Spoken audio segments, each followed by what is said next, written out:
Hello there, people of the internet. My name is Udur Jagero, and this is Dialogues with Jagero. So this is the truth. We have always had sex. It is because of sex that we are here on earth. But a lot of people fear the issue of sex. As a matter of fact, I have been very, fearful talking about it because I was raised up in church. And church has a lot going on in terms of what you talk about and what you don't talk about. We see things, but we don't talk about them. And I think it is important for us to talk about the things that sometimes we love the most. And that is the touch, the sex, the orgasm, the hard-ons. And so as I grow old, I am over 40 now, I want to be talking about these things so that when people ask me later, why did you talk about these things? I can gladly say that, go to my podcast and you'll see them.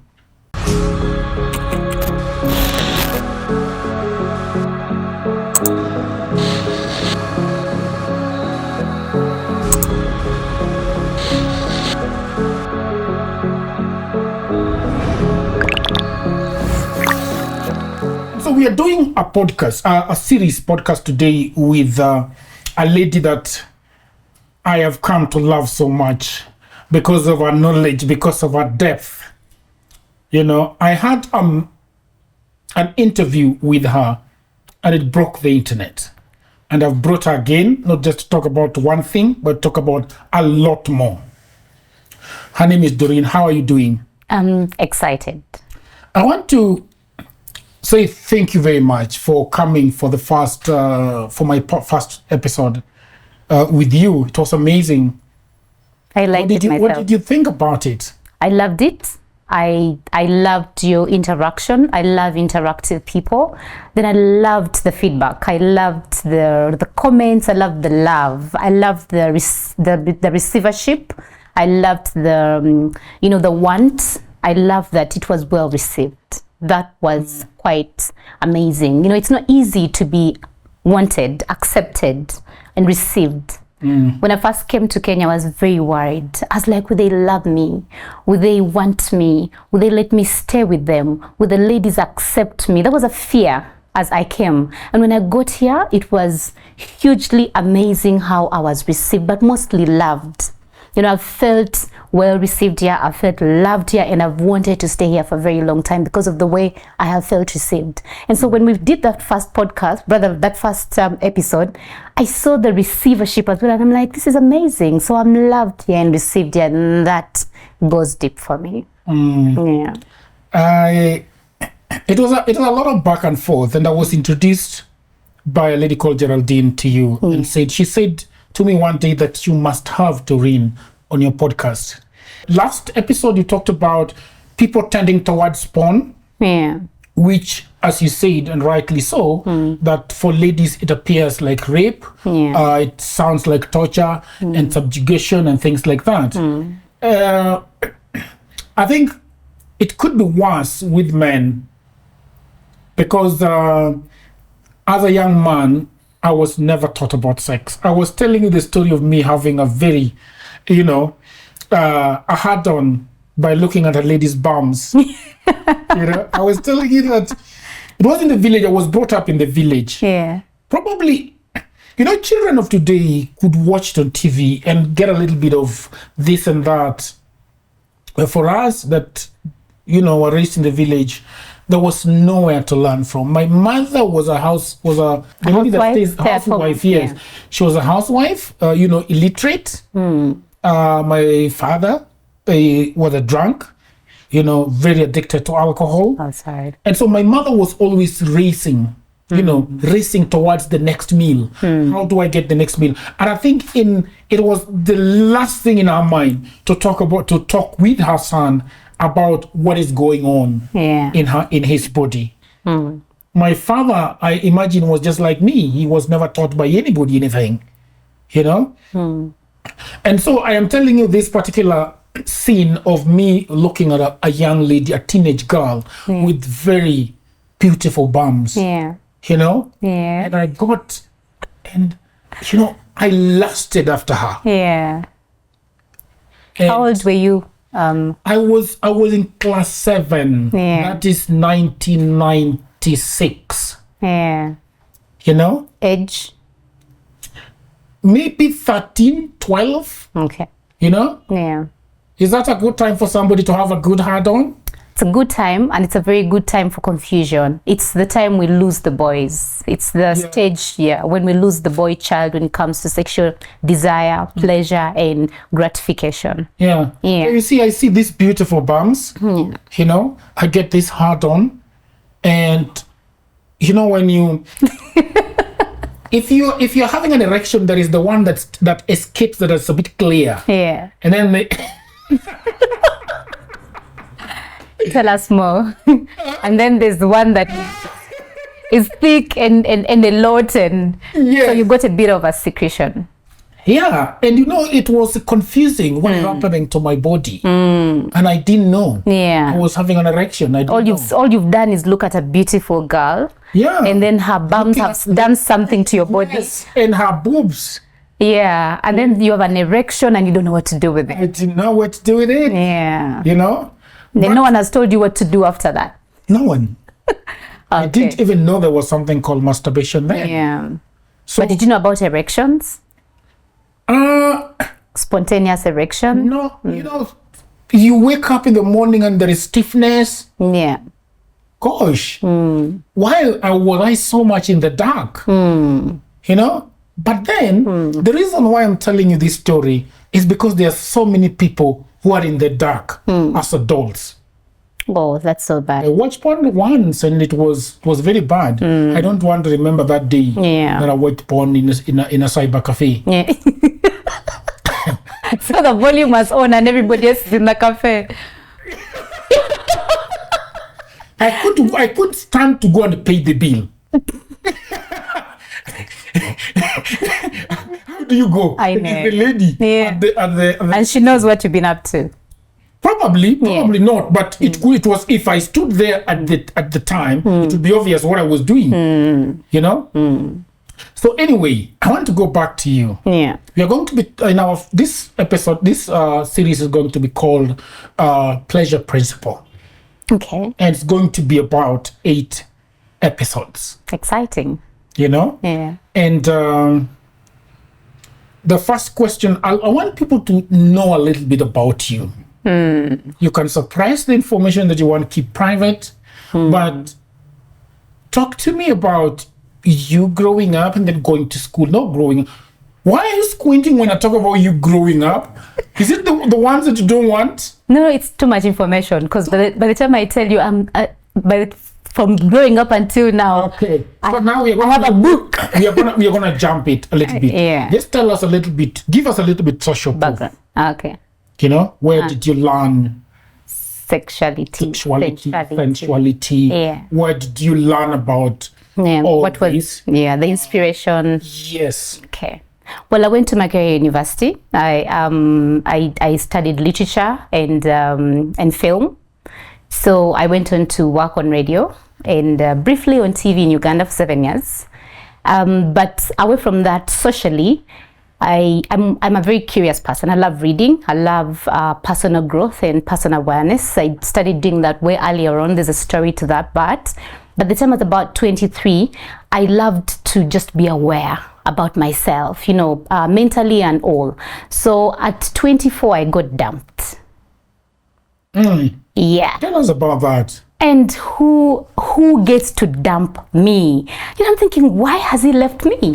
Could it be something about me? And in Uganda, you'd rather be dumped for anything else but for bad sex. Oh yeah. Yeah. I was like, I need to know. Where did they expect a 24-year-old to be doing a good riding? But you see, by 24, you actually have performance anxiety. Because you are expected to be a pro, you're expected to have learnt, even when you don't know where you could have gotten that information. And I find that's one of the hindrances most Ugandan women have as well. The expectation that they should be good, so they're not allowed to have flaws, sexual flaws. They're not allowed. When I go to Uganda to talk about this, I don't get as many coming through, but I'll get them privately.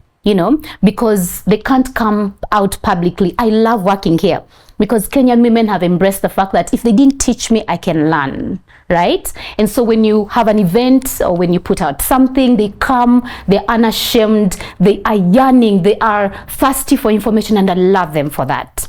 And while when you go to Uganda or to Rwanda, because of that myth that they should be knowing, they also experience hormonal imbalances. They also experience cultural issues. They experience political changes, of course, the weather and everything else, but now we can't come out. So that expectation, you want to be sure that by the time you make it to marriage, you're actually as good as they expect you to be. Now I get dumped at 24. And I get curious. When I got curious, lucky for me, I really wanted to seek the advice from a therapist. So I looked for sex therapists. At 24? Yes. I wanted her to just examine me and tell me, because men lie. All the two boyfriends I'd had so far, they tell you you're good, they tell you amazing, you want to hear it, you know, do you orgasm? And then we used to, I hold events called desire and desirability, because I used to feel like my desirability was dependent on a man. If a man said you're beautiful, I took it. If a man said, oh, you orgasm, I felt you orgasm, I took that. I always waited to hear them say, and it was wrong. I need to be able to know that I've orgasmed. I don't want you to ask me, babe, have you come? I want to tell you I came multiple times. You know, I want to own my desirability, right? And it came from that moment. I used to think because men don't tell us the truth, so there's no telling, right? And now I need to go and find out. So I went to a therapist. And I told her, I want to know if I orgasm or if I don't orgasm. I want to know if my sex is good or if it's not good. And she told me, do you have a problem? I said, I don't know if I have a problem. I just want you to examine me and find out if I have a problem, because my boyfriend has left me and I'm not worried about where he's gone. I just want to ensure the next one doesn't get to live. So she took me. She wanted to keep them. I wanted to keep them. I wanted to be irresistible. We have this want to be irresistible. I don't want to be left. I want to be the one to live. Right? Really? Oh yeah, I never want to be left. I want to be the one to live. And even when I leave, I need you to keep calling me. I need you to keep wanting me. I need you to keep desire. I need you to tell me I'm unforgettable. Right? That's the desire that we have. So the magnetism, the irresistibility, all the women, even when I get them, how do I keep a man? How do I stay irresistible? How can I have that sexual magnetism in the relationship? So we have that. We have that want to use our feminine energy to keep relationships, right? And so I wanted to know why I'm not like that. Because if you're dumped, then you're not irresistible. That's what it meant for me then. You know, she took me through something. It's very funny what you're saying. Yeah. Because the other day I was talking to a Ugandan friend of mine. Yeah. And she was so mad that the guy left. And she kept saying, his loss, his loss. I'm like, why do you keep saying his loss? Yeah. No, I like that. She has confidence. Like, you will think of me. I like that. I like it when he leaves and she's like, yeah, that's your loss. You will never find one like me. I wish I felt like that. For me, I felt like, why can't I keep? I don't want to get another and lose them. I want to be able to keep. I want to be the one that decides that it's done. Right? So it's nice when I meet women who say, oh, he's gone, he's lost. That's good attitude. They don't feel unworthy. Because when I ask myself that question, I must have felt unworthy of a good relationship, of keeping a man, or because we believed if I've given a man my heart, where would he go? Why would he leave me? We didn't know these other factors. Now I know better, right? So I go to this therapist and she asks me to describe the feeling of an orgasm. And I answered. I remember I told her, for me, an orgasm is when I scream. So when I scream, I've orgasmed. She told me, just give me 5 ways in which you know you have felt an orgasm. I said, I scream, my toes curl, I feel like my hair is standing, but mostly I scream. And so she told me, how many times do you do that? I said, once. And she told me, so how many times? She asked me, how many times do you think a woman gets to orgasm? I said, once. From where? I said, from the clitoris. That's it. She took me through 7 types of orgasms a woman can experience. 7 erotic places a woman can orgasm from. And I was mind blown. I didn't want to leave her office. There are 7? Yeah. I was mind blown. I kept on going. I remember I put off a whole year to create sexual self-awareness. I was now excited. Like, what? I didn't know this. First of all, I realized in so much detail that I wasn't orgasming at all in those relationships, because what she later described to me, I would say I wasn't orgasming. What I called squatting was just vaginal fluids coming out of me. I didn't even know where. No, because the fluids come from the vulva. That's not squatting. Squatting is supposed to come from the urethra. I didn't know. I didn't even know there was a hole below the clitoris. I didn't know my vagina. In as much as I'd been taught, oh, these are the lips, because the only thing you'll be taught is the labia minora, because those you will need to be able to understand them, because the practice of pulling them. Then you'll be shown where the vulva is, right? And then I learned that the vagina and the vulva are very different. The clitoris is not taught as part of the vagina, right? So I learned what I thought my sisters didn't know. I learned what I thought my friends didn't know. I learned that majority of us actually fake orgasms. We've been taught to just perform for the man, to be able to understand when he's about to come and fake it and work our bodies out. And it was bad. I wanted to just unlearn so many things so I can learn the proper things. And when she took me through my therapy sessions, I wanted to learn more. So I became curious. And I enrolled for online courses to learn sexology. Lucky for me, I was a nutritionist. I did nutrition when I was also at university, just out of fun. And then the nutrition part is what helped me to understand I want to do holistic sexology. Because when I learned about sex and hormones, I realized that what we eat and how we think gets to affect our hormones. And so that gets to affect our sexual pleasure, right? So I wanted to combine that. Yeah. And then of course with the literature and the psychology, you become, one holistic bundle of a sexologist. So I went on to study. I remember doing 3 courses, and I'm doing this all for pleasure, because then I was on radio and I didn't think I'd use it, but I was like, there's no, I'm going to go into marriage and my sex is bad. It's going to be the best thing about my relationship. And just like I knew it would happen, the partner that I got after my 1 year of sexual awareness, we stayed together for 10 years. Yeah. Amazing. So now we have got social proof of where all this oozing knowledge is coming from.